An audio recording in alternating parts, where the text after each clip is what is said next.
Hello, my name is Joseph Romero. Welcome to Breaking the Chains. What I like to talk today about is the healthcare debacle that's going on right now. Um, I would like to talk about all the things that are getting mixed up in the debate and how they're trying to sidetrack us and get our minds working in different ways. One of the things I think is the whole debate about John McCain John McCain being a war hero and everyone insulting him. Like, see, that's like how it splinters. There's a different a debate suddenly. Is John McCain a war hero? Is Trump bad for insulting him?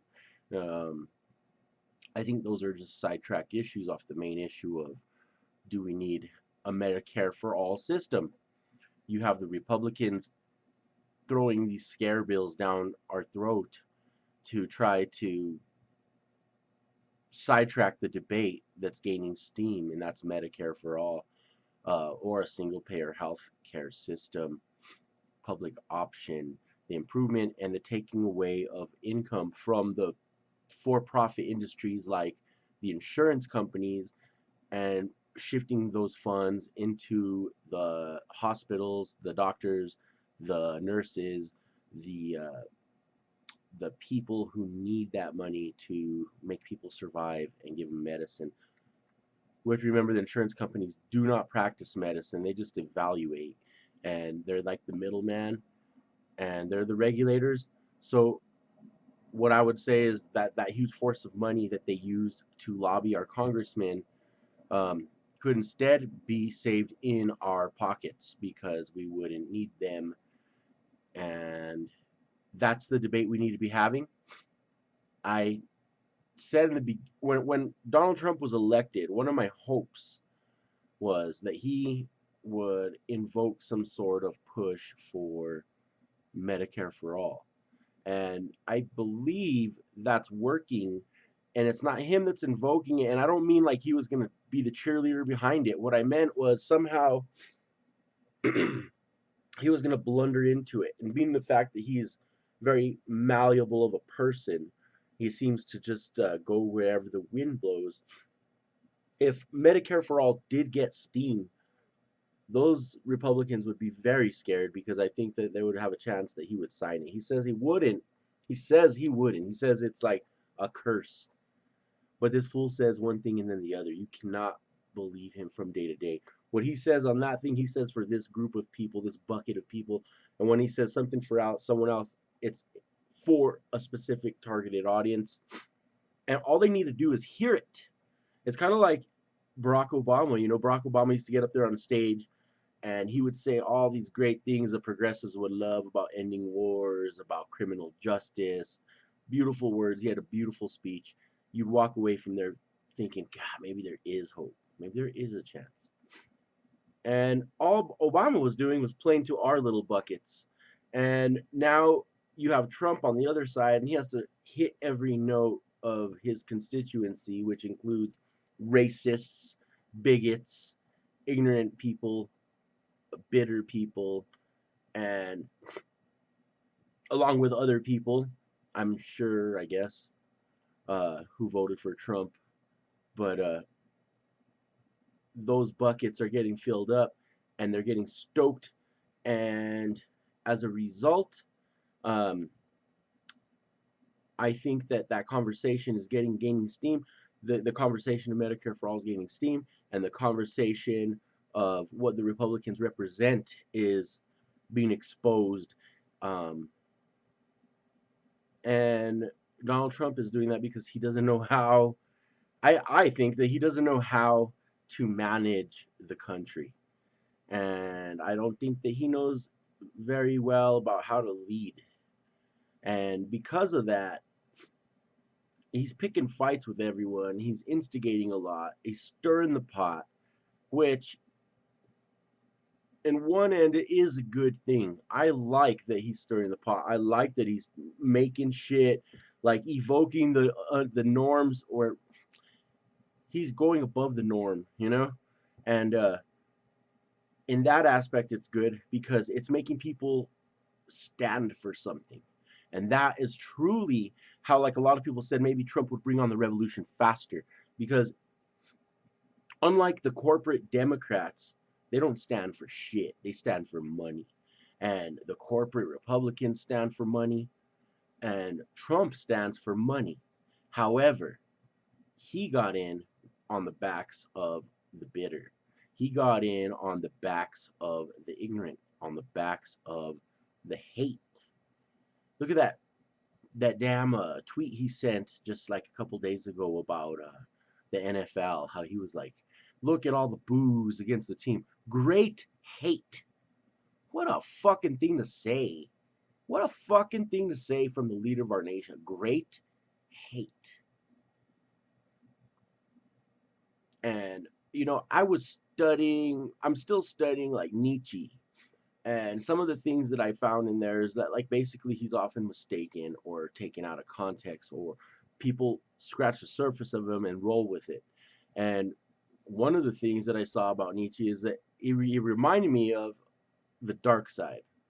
He reminded me of a Sith Lord in a way that, like the first Sith Lord, because Nietzsche has this belief that, unlike the the slave morality or the Christian mentality and all that, that if we do away with bad and good, then we can explore other things that are taboo. Like there's energies. He says something about pools of energy that just go to waste, that dry up, and instead of using those and maxi what's the word he used? Economize those energies, the bad energies. Like, what I took from it was like rage and anger and hate, and use that in a manner that's constructive.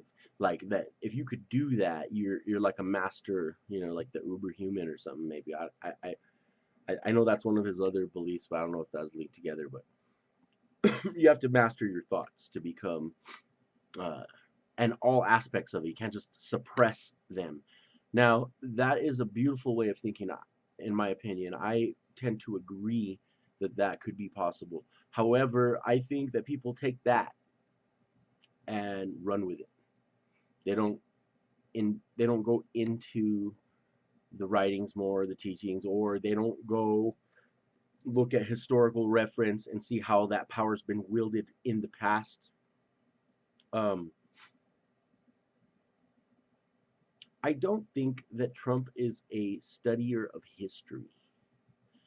And I don't think that many of our elected officials are necessarily historians.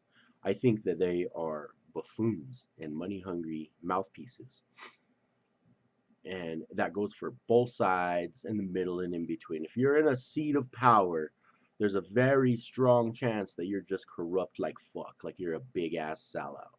You're a smiley face with shiny teeth and a nice tie.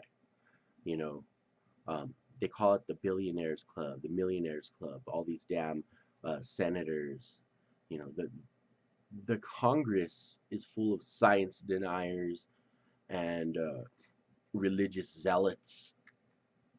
It reminds me of something like Iraq, or not even Iraq, Iran, where Iran has a president, but they also have like this whole section that runs everything else, or runs everything basically, and it's like their version of the Pope, like their little cleric that runs all the shit.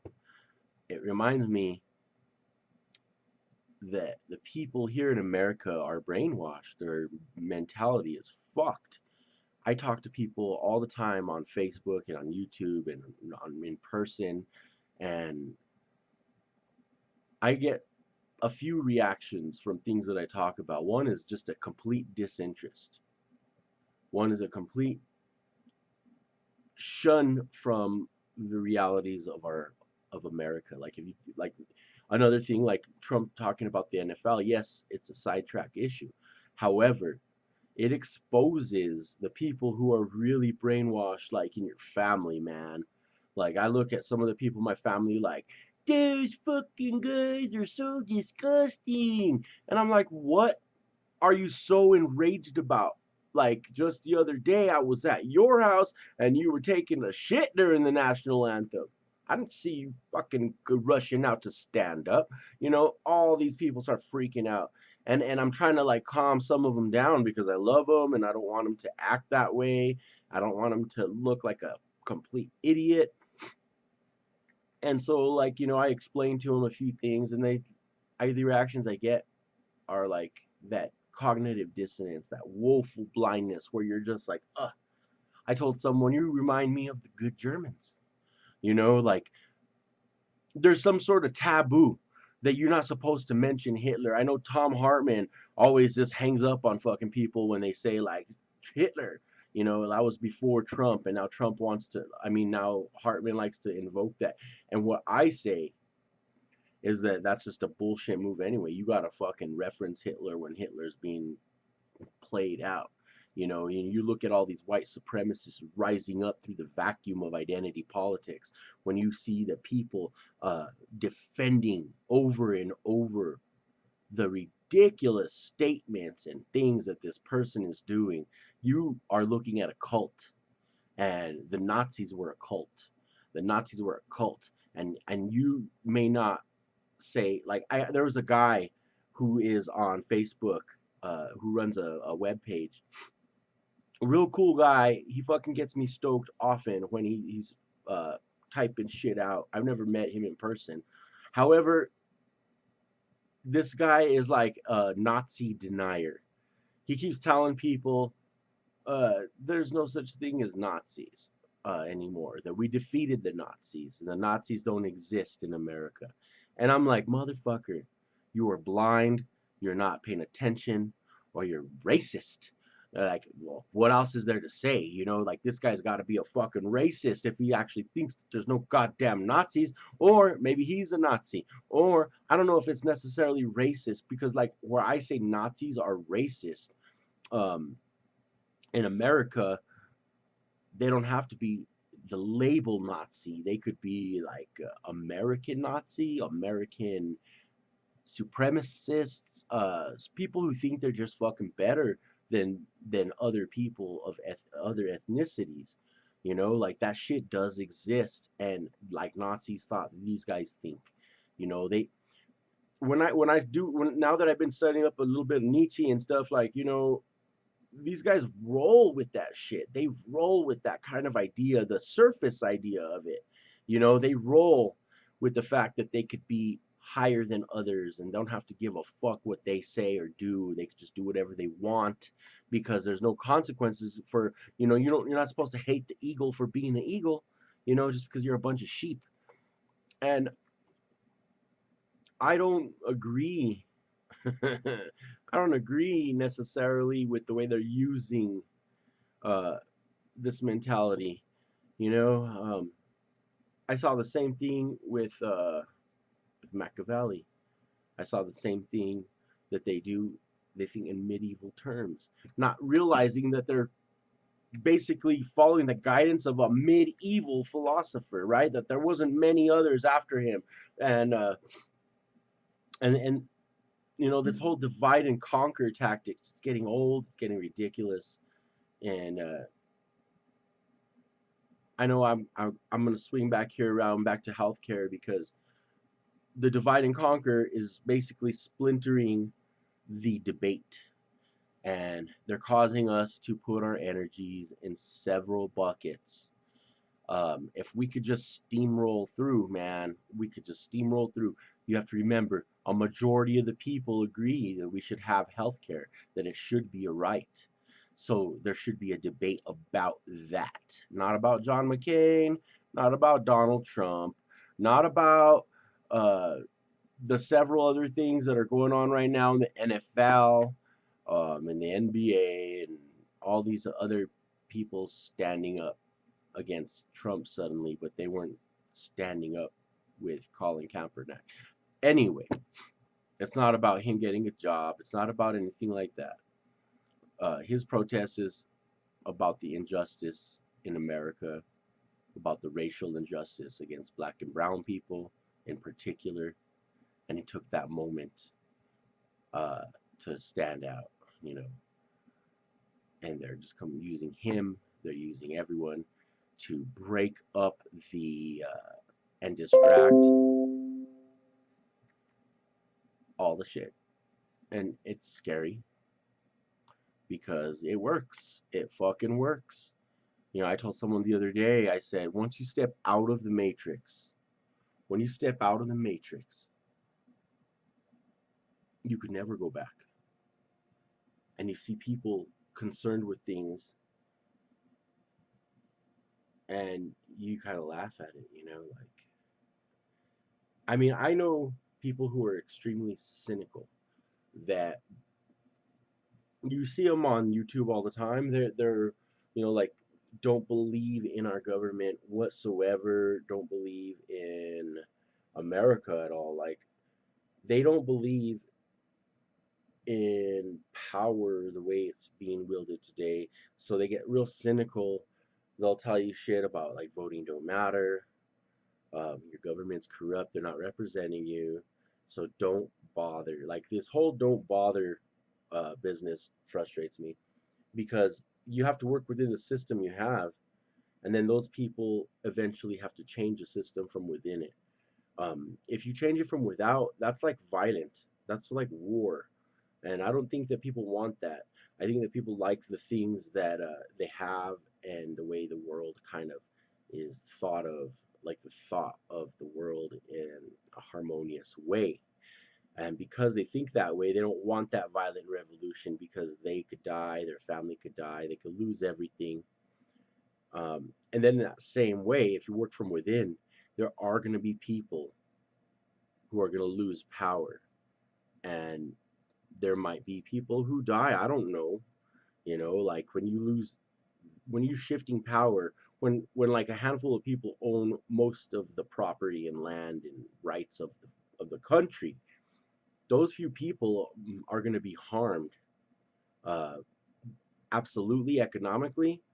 Um, and if they're so affluent that they can't take care of themselves, they might die. You know, like the DuPont guy was the heir to DuPont is a pedophile, and he didn't do prison time because he's affluent. Like he can't handle prison where they fucking feed you and take care of you. You know, um, these people are panicking. That's why the police are trained the way they are. That's why um, there's so much murder on the streets with the police because they give them carte blanche to do whatever the fuck they want, and they train and hire crazy people because a sane person does not want to do that job, and a sane person would be like, hey, what the fuck are you doing? You just shot that guy 19 times while he was sitting on his knees. Hey, what are you doing? You just put a gun in that guy's hand when he didn't have one. Hey, what are you doing? Putting drugs there? Nah. But you get video after video of these cops planting evidence and other cops watching over and over, and you get to the point where you're like, where's a good cop? Where are they at? Where the fuck are they at? Because you know, if it's convenient, they're gonna go ahead and turn the other cheek. The whole blue wall shit really fucks them up. You know, like I am pro union, but damn, did the cops union fucking hijack the whole fucking system there, you know? Um, so uh, that's what I like to say for now about the healthcare debate and about all the shit with the flag going on is just a distraction. Um, we can do those conversations, of course. Uh, they're all great conversations to have.